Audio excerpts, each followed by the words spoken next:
ಅಪ್ಪ ಮಗಂದು ಏನು ಅಟ್ಯಾಚ್ಮೆಂಟ್ ನೋಡಿ, ಯಾವ ರೇಂಜಿಗೆ ಮನ್ಗವ್ರೆ. ಅಬ್ಬಬ್ಬಬ್ಬ, ಇವನಂತೂ ಅವ್ರ ಅಪ್ಪನ ಮಗ. ಇವನು ನಿದ್ದೆ ಮಾಡಿರೋದು ನೋಡ್ರಿ, ಅವ್ನು ಮನ್ಗವನೆ. ಅವ್ರ ಅಪ್ಪನ ಮೈ ಮೇಲೆ ಹೋಗಿ ಮನೆಗೆ ಹೊಡ್ತಾನೆ. ಇವಳು ಎಕ್ಸಾಮಿಗೆ ರೆಡಿ ಆಗೋಳು. ಬೆಳಿಗ್ಗೆನೇ ಎದ್ದು ಸ್ನಾನ ಮಾಡಿ ವಿಭೂತಿ ಎಲ್ಲ ಇಕ್ಕೊಂಬಿಟ್ಟವಳೆ. ದೇವ್ರು ಹೊರ ಕೊಡಲಿ ಅಂತ. ತಲೆ ಬಾಚಿಲ್ಲ, ಇನ್ನು ಬಾಚಬೇಕು. ಇದು ಟ್ರ್ಯಾಕ್ ಸೂಟು, ಹಾಗಾಗಿ ಟ್ರ್ಯಾಕ್ ಸೂಟ್ ಹಾಕ್ಕೊಂಡಿದ್ದಾಳೆ.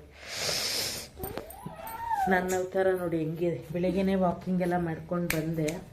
ವಾಕಿಂಗ್ ಮಾಡ್ಕೊಂಡು ಬಂದು ಸ್ವಲ್ಪ ಎಡಿಟಿಂಗ್ ಕೆಲಸ ಇತ್ತು. ನೆನೆ ಪಿಜ್ಜಾ ಅಂಗಡಿಗೆ ಹೋಗಿದ್ವಿ. ಶಾಪ್ಗೆ ಹೋಗಿದ್ವಿ. ಪಿಜ್ಜಾ ಎಲ್ಲ ತಿನ್ಕೊಂಡು ಬಂದ್ವಿ. ಅಲ್ಲೊಂದು ದೊಡ್ಡ ಸರ್ಪ್ರೈಸ್ ನಡೆದಿತ್ತು. ಯಾರ್ಯಾರು ಬ್ಲಾಗ್ ನೋಡಿರ್ತೀರ ಅವ್ರಿಗೆ ಗೊತ್ತಿರುತ್ತೆ. ಸೊ ಇವಾಗ ಕಾಫಿ ಮಾಡೋಣ. ಮತ್ತು ಹೇಳಿದ್ದೀನಿ ಯೂಟ್ಯೂಬಲ್ಲ. ಮೊಳಕೆ ಕಾಳು ಬರ್ಸಿದ್ದೀನಿ, ಹೆಸರು ಕಾಳು ಪಲ್ಯ ಮಾಡಬೇಕು. ಚಪಾತಿ ಕಲಸಿಟ್ಟಿದ್ದೆ ಅಲ್ವ ರಾತ್ರಿನೇ, ಅದೇ ಚಪಾತಿ. ಇವತ್ತು ಅದೇ ಬ್ರೇಕ್ಫಾಸ್ಟ್. ಸರ್ಪ್ರೈಸ್ ಏನು ಅಂತ ನನ್ನ ಮಗಳು ಹೇಳ್ತಾಳೆ, ಕೇಳ್ತೀನಿ ಬನ್ನಿ. ಹೇಳಮ್ಮ, ಈ ಕಡೆ ಬಾ. ನನ್ನ ಇವರಿಬ್ಬರು ನಮ್ಮಮ್ಮ ಮತ್ತೆ ಪಾಪು ಇವ್ರು ಫಸ್ಟ್ ಹೋಗಿದ್ದಾರೆ. ಇವ್ರಿಗೆ ಗೊತ್ತಾಗಿರಲ್ಲ, ನಾನು ಅಪ್ಪ ಹೋಗಿದ್ದೀವಿ. ಆಮೇಲೆ ಅಲ್ಲಿ ಯಾವುದೋ ಒಂದು ಬಾಕ್ಸ್ ಇತ್ತು, ಜಿಂಗಿ ಪಾರ್ಸಲ್ಲು. ಅದಕ್ಕೆ ಎತ್ತಿದ್ರೆ ವೆಯ್ಟ್ ಇತ್ತು. ಪಪ್ಪ ಓಪನ್ ಮಾಡಲ ಅಂತ ಕೇಳಿದೆ. ಅದಕ್ಕೆ ತೆಗ್ದಿದ್ದಕ್ಕೆ ಒಳಗಡೆ ಪಾರ್ಸಲ್ ಇತ್ತು. ಇವ್ರು ಅಷ್ಟೊತ್ತು ತನಕ ಇದ್ದವ್ರಿಗೆ ಇವ್ರಿಗೆ ಗೊತ್ತಾಗಿಲ್ಲ, ನಾನ್ ವೆಜ್ದು ಜಿಂಗಿ ಪಾರ್ಸಲ್ಲು. ಯಾರೋ ಮರ್ತ್ಬಿಟ್ಟು ಹೊಟ್ಟಾಗಿದ್ದಾರೆ ಮಾತಾಡೋ ಇದರಲ್ಲಿ. ಸೊ ಅದಕ್ಕೆ ನಾವೇ ತಿನ್ಕೊಂಡ್ಬಿಟ್ವಿ. ಅದನ್ನು ಫ್ರೀಯಾಗಿ ಸಿಕ್ಬಿಡ್ತು. ಸೊ ಒಂದೊಂದು ಕಾಳಿನ ಅಕ್ಕಿನೂ ಋಣ ಬರ್ದಿರುತ್ತೆ ಅಂತಾರಲ್ಲ, ಹಾಗೆ ಅದು ನಮಗೆ ಋಣ ಬರ್ತಿತ್ತು. ಸೊ ನಾವು ತಿಂದ್ವಿ ಅದನ್ನು. ಬಟ್ ಅವ್ರು ಓಪನ್ ಮಾಡಿರಲಿಲ್ಲ. ಸುಮ್ಮನೆ ಯಾಕೆ ವೇಸ್ಟ್ ಮಾಡೋದಲ್ವ ಅಂದ್ಬಿಟ್ಟು ನಾವೇ ತಿಂದ್ವಿ. ಚೆನ್ನಾಗಿತ್ತು. ಓಕೆ, ತಿಂದು ಯಾರು ಬಿಟ್ಟೋದ್ರು ಅವ್ರಿಗೆ ದೊಡ್ಡ ಥ್ಯಾಂಕ್ಸ್ ಅಂತ ಹೇಳ್ಕೊಂಡು ತಿಂದ್ವಿ. ಏನೋ ಮಾಡೋಕ್ಕಾಗಲ್ಲ, ಈ ಥರ ಸಿಚುಯೇಷನ್ಗಳು ನಡೆಯುತ್ತೆ. ನಿಮಗೂ ಈ ಥರ ಎಲ್ಲ ಎಕ್ಸ್ಪೀರಿಯೆನ್ಸ್ ಆಗಿದೆಯಾ ಅಂತ ಹೇಳಿ. ಕೆಲವೊಂದು ಟೈಮಲ್ಲಿ ನಾವು ಬಿಟ್ಟು ಬಂದುಬಿಟ್ಟಿರ್ತೀವಿ ಪಾರ್ಸಲ್ ತೊಗೊಂಡಿರೋದು. ಇಲ್ಲಾಂದರೆ ತುಂಬ ಐಟಮ್ಸ್ ತೊಗೊಂಡಿರ್ತೀವಿ, ಮಾತಾಡೋದ್ರಲ್ಲಿ ಬಿಟ್ಟು ಬಂದಿರ್ತೀವಿ. ಹಾಗೆ ಅವರು ಬಿಟ್ಟೋಗಿರ್ತಾರೆ ಕ್ಯಾಶುವಲ್ ಆಗಿ. ಸೊ ಯಾರೋ ತಿಂದರು, ಸಿಕ್ತವ್ರಿಗೆ ಸೀರುಂಡೆ ಅಂದ್ಕೊಂಡು ತಿಂದ್ವಿ. ಓಕೆನಾ, ಬನ್ನಿ ಬ್ಲಾಗ್ ಸ್ಟಾರ್ಟ್ ಮಾಡೋಣ. ಫಸ್ಟ್ ಕಾಫಿ ಮಾಡಿ. ಸೊ ಫ್ರೆಂಡ್ಸ್, ಚಪಾತಿಗೆ ಹೆಸರು ಕಾಳಿನ ಪಲ್ಯ, ಟೊಮೆಟೊ ಗೊಜ್ಜು ಎರಡೂ ಮಾಡಿದ್ದೀನಿ. ನನ್ನ ಮಗಳು ಹೆಸರು ಕಾಳು ಪಲ್ಯ ತಿನ್ನೋಣ ಅಂದರೆ ಟೊಮೆಟೊ ಗೊಜ್ಜು ತಿನ್ನಲಿ ಅಂತ. ಸೊ ನಾನು ಇವಾಗ ಫ್ರೆಶ್ ಅಪ್ ಆಗಿ ಬಂದು ಸ್ನಾನ ಎಲ್ಲ ಮುಗಿಸಿ ಇವಾಗ ಬ್ರೇಕ್ಫಾಸ್ಟ್ ತಿಂತಾ ಇದ್ದೀನಿ.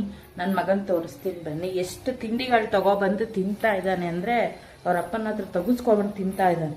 ನೋಡ್ರಿ ಎಷ್ಟು ತಿಂಡಿ ತಂದಿದ್ದಾನೆ ನೋಡ್ರಿ. ಚಪಾತಿ ಹಾಕೊಟ್ಟಿರೋದು ಅಲ್ಲೇ ಬಿದ್ದೈತೆ. ತಿಂತಾರ ನೋಡ್ರಿ. ಚಾಕ್ಲೇಟ್ ಎಲ್ಲಮ್ಮ ತಿನ್ಬಿಟ್ಟ? ಅಷ್ಟು ಚಾಕ್ಲೇಟ್ ತಿನ್ಬಿಟ್ಟ ನೀನು? ಮೂತಿ ನೋಡಿ ಹೆಂಗೆ ಮಾಡ್ಕೊಂಡವನೆ ಚಾಕ್ಲೇಟ್ ತಿಂದು. ಒಬ್ಬೊಬ್ಬೊಬ್ಬೊಬ್ಬೊಬ್ಬ ತಿಂಡಿಗಳು ನೋಡ್ರಿ. ಹಾಯ್ ಫ್ರೆಂಡ್ಸ್, ನೆನ್ನೆ ವೀಡಿಯೋನ ಕಂಟಿನ್ಯೂನೇ ಮಾಡೋಕ್ಕಾಗಲಿಲ್ಲ, ಡೈಲಿ ಬ್ಲಾಗ್ನ. ಸೊ ಹಾಗಾಗಿ ಇವತ್ತು ಕಂಟಿನ್ಯೂ ಮಾಡ್ತಾ ಇದ್ದೀನಿ. ನೋಡಿ, ನಾನು ಸ್ಯಾರಿಗಳಿಗೆ ಬಂದು ಬ್ಲೌಸ್ ಪೀಸ್ಗೆ ಲೈನಿಂಗ್ ಬಟ್ಟೆಗಳು ತೊಗೊಂಡಿದ್ದೀನಿ, ಹಾಗೆ ಫಾಲ್ಸ್ ತೊಗೊಂಡಿದ್ದೀನಿ. ತೊಗೊಂಡು ಬರೋದಕ್ಕೇ 1 ತಿಂಗಳಾಯಿತು. ಇನ್ನು ಹೊಲಿಯೋದಕ್ಕೆ 1 ವರ್ಷ ಆಗುತ್ತೆ ಅನ್ನೋ ಗೊತ್ತಿಲ್ಲ. ಇನ್ನು ಎಲ್ಲ ಸ್ಟಿಚ್ ಮಾಡಿ ಎಂಬ್ರಾಯ್ಡರಿ ಮಾಡಿಸ್ಬೇಕು, ಕುಚ್ಚು ಕಟ್ಟಿಸ್ಬೇಕು. ಮಾಮೂಲಿ ವರಮಹಾಲಕ್ಷ್ಮಿ ಸ್ಯಾರಿ ಟಿಶ್ಯೂ ಸಿಲ್ಕ್ ತೋರಿಸಿದ್ದೆ ಅಲ್ವಾ ನಾನು, ಟಿಶ್ಯೂ ಸಿಲ್ಕ್ಸು ನಂದು. ಸೊ ಇದಕ್ಕೆಲ್ಲ ರೆಡಿ ಮಾಡ್ಕೊಳ್ಳೋಣ, ಹಾಗೆಯೇ ಕುಚ್ಚೆಲ್ಲ ಕಟ್ಸಿಕ್ಕೋಣ. ಈ ಥರ ಸಡನ್ನಾಗಿ ಫಂಕ್ಷನ್ ಬಂದರೆ ಹಾಕ್ಕೊಳ್ಳೋದಕ್ಕೆ ಸರಿ ಹೋಗುತ್ತೆ ಅಂತ. ಸದ್ಯಕ್ಕೆ ಯಾವ ಫಂಕ್ಷನ್ ಇಲ್ಲ, ಅಕಸ್ಮಾತ್ ಫಂಕ್ಷನ್ ಬಂದರೆ ಇರಲಿ ಅಂತ. ಚೆನ್ನಾಗಲ್ವಾ ಸ್ಯಾರಿ? ಕಂಫರ್ಟಾಗಿ ನಮಗೆ ತುಂಬಾ ಇಷ್ಟ ಆಯಿತು. ಯಾವಾಗ ಉಡ್ತೀನೋ ಈ ಸ್ಯಾರಿನ ಅಂತ ವೆಯ್ಟ್ ಮಾಡ್ತಾ ಇದ್ದೀನಿ. ಸೊ ಚೆನ್ನಾಗಿ ಎಂಬ್ರಾಯ್ಡಿಂಗ್ ಮಾಡಿಸೋಣ ಅಂತ ಅಂದ್ಕೊಂಡಿದ್ದೀನಿ. ಹಾಗೆ ಇದಕ್ಕೆ ಇನ್ನೊಂದು ಏನಂದರೆ, ಇವಾಗ ತುಂಬಾ ಟ್ರೆಂಡಿಂಗಲ್ಲಿರೋದು ಇದಕ್ಕೆ ಬಾರ್ಡರ್ ಕೊಡ್ತಾರೆ ನೋಡಿ, ಈ ಎಡ್ಜಿಗೆ. ಆ ಥರ ಬಾರ್ಡರ್ ಕೊಡ್ಸೋಣ ಅಲ್ಲ, ಬಾರ್ಡರ್ ತೊಗೊಬಂದು ಸ್ಟಿಚ್ ಮಾಡೋಣ ಅಂದ್ಕೊಂಡಿದ್ದೀನಿ. ಸೊ ನಿಮ್ಗೆ ಏನಾರ ಈ ಕಲರ್ಗೆ ಯಾವ ಕಲರ್ ಬಾರ್ಡರ್ ಹಾಕಿದ್ರೆ ಚೆನ್ನಾಗಿ ಕಾಣುತ್ತೆ ಅಂತ ಕಮೆಂಟ್ ಸೆಕ್ಷನಲ್ಲಿ ತಿಳಿಸಿ ಪ್ಲೀಸ್. ನನಗೆ ತುಂಬಾ ಕನ್ಫ್ಯೂಷನ್ ಇದೆ. ನನ್ನ ಮಗಳು ಹೇಳ್ತಾಳೆ ಬಾಟಲ್ ಗ್ರೀನ್ದು ತಂದು ಲೇಸ್ನ ಅಟ್ಯಾಚ್ ಮಾಡುವಂತೆ. ಇವು ತುಂಬಾ ಟ್ರೆಂಡಿಂಗಲ್ಲಿದೆ. ನಾನು ಅಂದ್ಕೊಂಡಿದ್ದೀನಿ ಒಂಥರ ಪಿಂಕ್ ಕಲರ್ ಬರುತ್ತೆ, ಕುಂಕುಮ ಕಲರ್ ಬರುತ್ತೆ ನೋಡಿ, ಆ ಕಲರ್ ಹಾಕ್ಸೋಣ, ಇಲ್ಲ ಅಂದರೆ ಬ್ಲೂ ಕಲರ್ ಹಾಕೋಣ ಅಂತ ಅಂದ್ಕೊಂಡಿದ್ದೀನಿ. ಸೊ ಯಾವ ಕಲರ್ ಚೆನ್ನಾಗಿರುತ್ತೆ ಅಂತ ನನಗೂ ಐಡಿಯಾ ಇಲ್ಲ. ಬಟ್ ಸದ್ಯಕ್ಕಂತೂ ಅದನ್ನು ಹುಡ್ಕಕ್ಕೆ ಹೋಗಿಲ್ಲ. ಲಾಸ್ಟ್ ಟೈಮ್ ಲೇಸ್ ತೊಗೊಬಂದೆ ನೋಡಿ ಬ್ಲೌಸ್ಗೆ ಪೈಪಿಂಗ್ ಎಲ್ಲ, ಅದೇ ಶಾಪಲ್ಲೇ ಸಿಗುತ್ತೆ. ಅದು ತುಂಬಾ ರೀಸನಬಲ್ ಪ್ರೈಸು, ಹೋಲ್ಸೇಲ್ ಅಂಗಡಿ ಅಲ್ವಾ. ಹಾಗಾಗಿ ಸಾರಿನ ತೊಗೊಂಡೋಗಿ ಅಲ್ಲಿ ಒಂದು 2-3 ಕಲರ್ ಇಟ್ಟು ಮ್ಯಾಚ್ ಮಾಡಿ ತರಬೇಕು. ಸದ್ಯಕ್ಕೆ ಅಷ್ಟು ಬಜೆಟ್ ಇಲ್ಲ. ಅದನ್ನು ನಾವೇನಾದ್ರು ತಂದು ಹಾಕಬೇಕು ಅಂದ್ರೂ 450 ಇಲ್ಲ 700 ಡಿಸೈನ್ ಮೇಲೆ ಹೋಗುತ್ತೆ ಅದು. ನಾವೇನು ಸೆಲೆಕ್ಟ್ ಮಾಡ್ತೀವಿ, ಯಾವ ಥರ ಡಿಸೈನ್ ಸೆಲೆಕ್ಟ್ ಮಾಡ್ತೀವಿ ಅದ್ರ ಮೇಲೆ ಹೋಗ್ತೀವಿ. ತುಂಬಾ ಟ್ರೆಂಡಿಂಗಲ್ಲಿದೆ. ಆಮೇಲೆ ಸಖತ್ ರಿಚಾಗಿ ಕಾಣುತ್ತೆ ಸ್ಯಾರಿ ಅದನ್ನು ಹಾಕಿದ್ರೆ. ಇಲ್ಲಿ ಲೇಸ್ ಥರ ಕೊಡೋದು ತುಂಬ ಚೆನ್ನಾಗಿರುತ್ತೆ. ನೋಡೋಣ, ನಾನು ತೊಗೊಂಡು ಬಂದರೆ ನಿಮ್ಮ ಜೊತೆ ನಿಜ ಶೇರ್ ಮಾಡ್ತೀನಿ. ಸೊ ಅದಕ್ಕೂ ಮುಂಚೆ ಸಜೆಷನ್ ಏನಂದರೆ ನನ್ನ ಕಡೆಯಿಂದ ಪ್ಲೀಸ್ ನಿಮ್ಗೆ ಏನಾರ ಯಾವ ಕಲರ್ ಹಾಕಿದ್ರೆ ಚೆನ್ನಾಗಿ ಕಾಣುತ್ತೆ ಅಂತ ಕಮೆಂಟ್ ಸೆಕ್ಷನ್ ತಿಳಿಸಿ. ಸೊ ಇದಿಷ್ಟು ಆ್ಯಸ್ ಯೂಶ್ವಲ್ 3 ಸ್ಯಾರಿಗೂ ತೊಗೊಂಡು ಬಂದಿದ್ದೀನಿ. ಬ್ಲೌಸ್ಗೆ ಲೈನಿಂಗ್ ಬಟ್ಟೆ ಎಲ್ಲ. ಹಾಗೆ ಇದಕ್ಕೆ ಪೈಪಿಂಗ್ ಕೊಡೋದಕ್ಕೆ ಅಂತ ಪೈಪಿಂಗು ಮತ್ತು ಡೋರಿ ಇದೆಲ್ಲ ತೊಗೊಂಡಿದ್ವಿ. ಇದು ಬಂದು ಗೋಲ್ಡ್ ಕಲರ್ ಪೈಪಿಂಗು.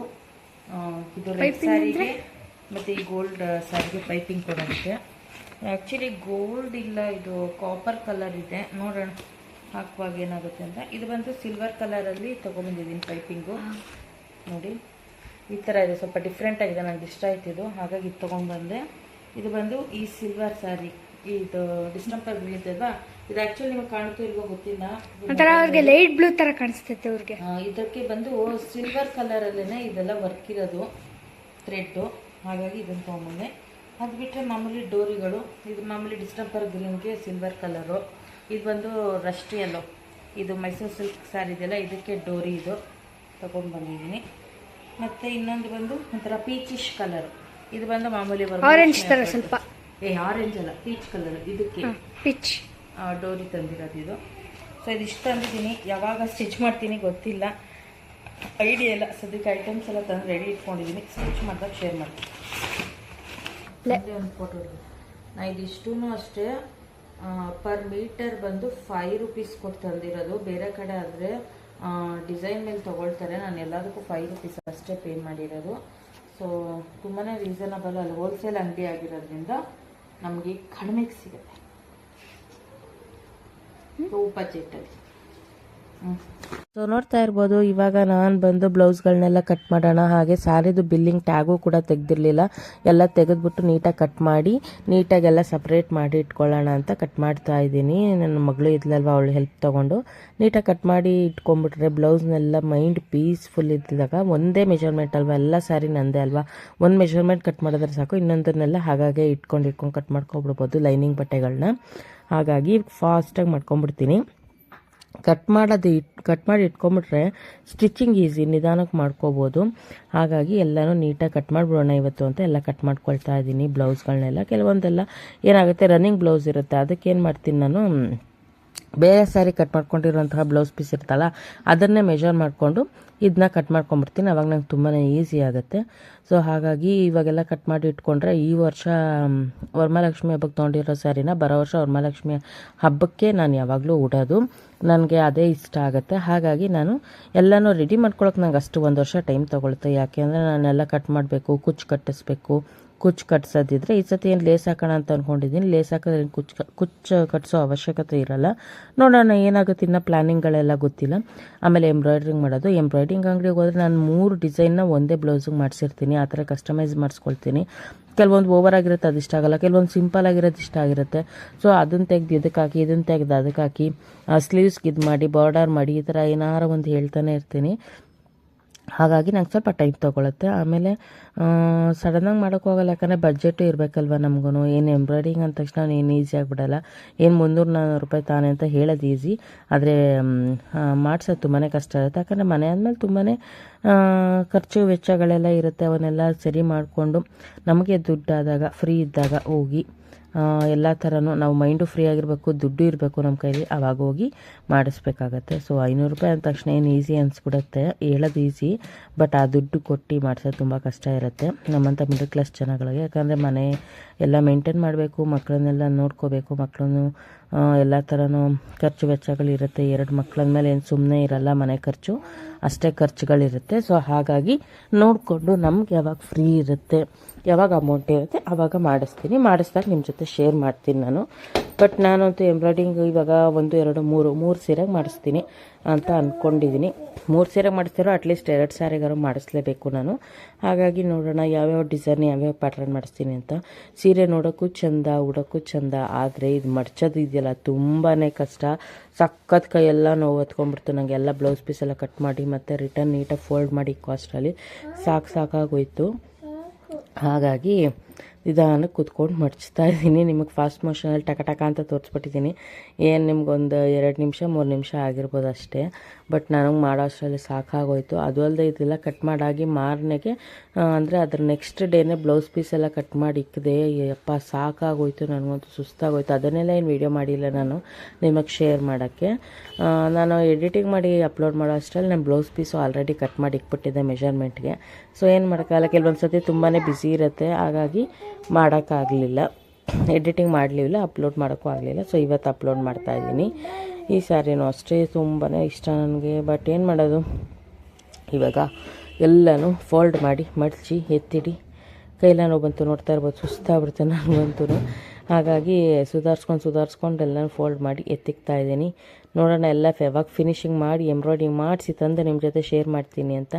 ನಿಮಗೆ ಯಾವ್ಯಾವ ಥರ ಅನಿಸುತ್ತೋ ಸ್ಯಾರಿಗೆ ಯಾವ ಥರ ಲೇಸ್ ಹಾಕ್ಬೋದು ಅಂತ ನಿಮ್ಗೆ ಅನಿಸಿದರೆ, ಒಂದು ಐಡಿಯಾ ಇದ್ದರೆ ದಯವಿಟ್ಟು ಕಮೆಂಟ್ ಸೆಕ್ಷನಲ್ಲಿ ತಿಳಿಸಿ. ಯಾವ ಕಲರ್ ಲೇಸ್ ಹಾಕಿದ್ರೆ ಚೆನ್ನಾಗಿ ಕಾಣುತ್ತೆ ಅಂತ. ಓಕೆನಾ? ಇವಾಗ ಇದಿಷ್ಟು ಬೀರಿಗೆ ಮತ್ತೆ ಎಲ್ಲ ತೊಗೊಂಡೋಗಿ ತುಂಬಬೇಕು.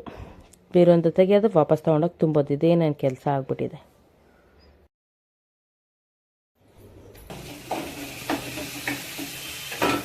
ಫ್ರೆಂಡ್ಸ್, ಇವಾಗ ಮೊಟ್ಟೆ ಪಲ್ಯ ಮಾಡ್ತಾ ಇದ್ದೀನಿ. ನನ್ನ ಮಗನಿಗೆ ಊಟ ಮಾಡಿಸ್ಬೇಕು. ಅನ್ನ ಮತ್ತು ಮೊಟ್ಟೆ ಪಲ್ಯ ಸೇರಿಸಿ ಊಟ ಮಾಡಿಸ್ತೀನಿ. ಸಾಂಬಾರು ಬಂದು ರಸಂ ಮಾಡ್ಕೊಂಡಿದ್ದೀನಿ ಇವತ್ತು. ಮಧ್ಯಾಹ್ನನೇ ಮಾಡಿಬಿಟ್ಟೆ. ಮಧ್ಯಾಹ್ನ ಅಂದರೆ ಸಂಜೆ ಒಂದು 5 ಗಂಟೆಗೆ ಮಾಡಿದೆ. ಸೊ ಅದಕ್ಕೆ ಸೈಡ್ಗೆ ನೆಂಚ್ಕೊಳ್ಳೋಕ್ಕೆ ಅಂತ ಮೊಟ್ಟೆ ಪಲ್ಯ ಮಾಡ್ತಾ ಇದ್ದೀನಿ. ಇವಾಗ ಮೊಟ್ಟೆ ಪಲ್ಯ ಪ್ರಿಪೇರ್ ಮಾಡಿಬಿಟ್ಟು ಫಸ್ಟ್ ಅವ್ನು ಊಟ ಮಾಡಿಸ್ತಿರ್ಬೇಕು ನನ್ನ ಮಗನಿಗೆ. ಅದಕ್ಕೆ ಹಾಲು ಕೊಟ್ಟಿಲ್ಲ, ಹಾಲು ಕುಡ್ದು ನಾವು ಉಳಿಸಿಟ್ಬಿಟ್ಟು ಹಾಲಿಲ್ಲ ಚೆಲ್ಬಿಟ್ಟೆ. ಅದು ವೆರಿ ಗುಡ್. ಇಲ್ಲಿದೆ ಬಾಟ್ಲು. ಅದಕ್ಕೆ ಬೇಗ ಮೊಟ್ಟೆ ಪಲ್ಯ ಮಾಡ್ತಾರೆ ಅವನಿಗೋಸ್ಕರ. ಸೊ ಇವಾಗ ನಾನು ಅನ್ನ ಮತ್ತು ಮೊಟ್ಟೆ ಪಲ್ಯ ಮಾಡ್ಕೊಂಡು ಅವನಿಗೆ ತಿನ್ಸೋಕ್ಕೆ ರೆಡಿ ಮಾಡ್ಕೊಂಡಿದ್ದೀನಿ. ಅವನಿಗೆ ಬಂದು ನಾನು ಉಪ್ಪು ಮಾತ್ರ ಹಾಕಿರ್ತೀನಿ ಮೊಟ್ಟೆ ಪಲ್ಯ ಮಾಡುವಾಗ. ಖಾರನ ಅವನಿಗೆ ಪಲ್ಯ ಎತ್ಕೊಂಡ್ಬಿಟ್ಟು ಆಮೇಲೆ ಖಾರ ಹಾಕಿರ್ತೀನಿ. ಖಾರ ಹಾಕ್ಬಿಟ್ರೆ ಅವ್ನು ತಿನ್ನಲ್ಲ. ಹಾಗಾಗಿ ಇವಾಗ ಈ ಥರ ರೋಡು, ನಾಯಿ, ಕೋತಿ ಎಲ್ಲನೂ ತೋರಿಸ್ಕೊಂಡು ತಿನ್ನಿಸ್ಬೇಕು ಈ ಮಕ್ಕಳಿಗೆ. ಹೊಟ್ಟೆ ತುಂಬಿಸ್ಬೇಕು ಅಂದರೆ ಏನೋ ಮಾಡೋಕ್ಕಲ್ಲ. ಇವಳು ಚಿಪ್ಸ್ ತಿಂತವಳು ನೋಡಿ, ಕುರ್ಕುರೆ ತಗೊಬಂದು ನಾನು ಅವನಿಗೆ ಊಟ ಮಾಡಿಸ್ತಾ ಇದ್ದೀನಿ. ಅವನು ಅದು ಇದು ಅದು ಅಂತ ಹೇಳ್ಕೊಂಡು ಊಟ ಮಾಡ್ತಾನೆ. ಚಂದ್ರಮಾಮ, ಚಕ್ಕುಲಿ ಮಾಮ ಅಂದ್ಕೊಂಡೆಲ್ಲ. ಸೊ ಇವಾಗ ಸ್ವಲ್ಪ ಕಷ್ಟನೇ ಊಟ ಮಾಡಿಸೋದು ಮಕ್ಕಳಿಗೆ. ಸ್ವಲ್ಪ ದೊಡ್ಡವರಾದ್ಮೇಲೆ ರೋಡೆಲ್ಲ ತೋರಿಸ್ಕೊಂಡು ಊಟ ಮಾಡಿಸ್ಬೇಕಾಗತ್ತೆ. ಸೊ ಹಾಗಾಗಿ ಊಟ ಮಾಡಿಸ್ತಾ ಇದ್ದೀನಿ. ಸೊ ಈ ವ್ಲಾಗ್ ಇಷ್ಟೇ ಆಗಿತ್ತು. ಇದರಲ್ಲಿ ಏನು ನಾನು ರೆಸಿಪಿನೆಲ್ಲ ಶೇರ್ ಮಾಡಿಲ್ಲ ನಿಮಗೆ, ಸುಮ್ಮನೆ ಹಾಗೆ ರ್ಯಾಂಡಮ್ ಆಗಿ ವ್ಲಾಗ್ ಮಾಡಿದ್ದು. ಸೊ ನನ್ನ ವ್ಲಾಗ್ ನಿಮ್ಗೆ ಇಷ್ಟ ಆಗಿದ್ರೆ ಲೈಕ್ ಮಾಡಿ, ಶೇರ್ ಮಾಡಿ, ಸಬ್ಸ್ಕ್ರೈಬ್ ಮಾಡ್ಕೊಳ್ಳೋದು ಮರಿಬೇಡಿ, ಸಪೋರ್ಟ್ ಮಾಡಿ ಅಂತ ಕೇಳ್ಕೊಳ್ತೀನಿ. ಇನ್ನೇನು ತೋರ್ಸೋಕ್ಕಾಗುತ್ತೆ ವೀಡಿಯೋದಲ್ಲಿ ಅಲ್ವಾ? ಆದಷ್ಟು ನಾನು ಏನೇನು ಆ್ಯಕ್ಟಿವಿಟಿ ಮಾಡ್ತಾಯಿರ್ತೀನಿ ಡೈಲಿ ಅನ್ನೋದನ್ನು ತೋರಿಸ್ತೀನಿ. 2 ಮಕ್ಕಳಿರೋರು ಮಾಮೂಲಿ ಬೇಯಿಸೋದು, ಮಕ್ಳಿಗೆ ತಿನ್ನಿಸೋದು, ಇಷ್ಟೇ ಮಾಡೋಕ್ಕೆ ಸಾಧ್ಯ. ಓಕೆ, ಬಾಯ್.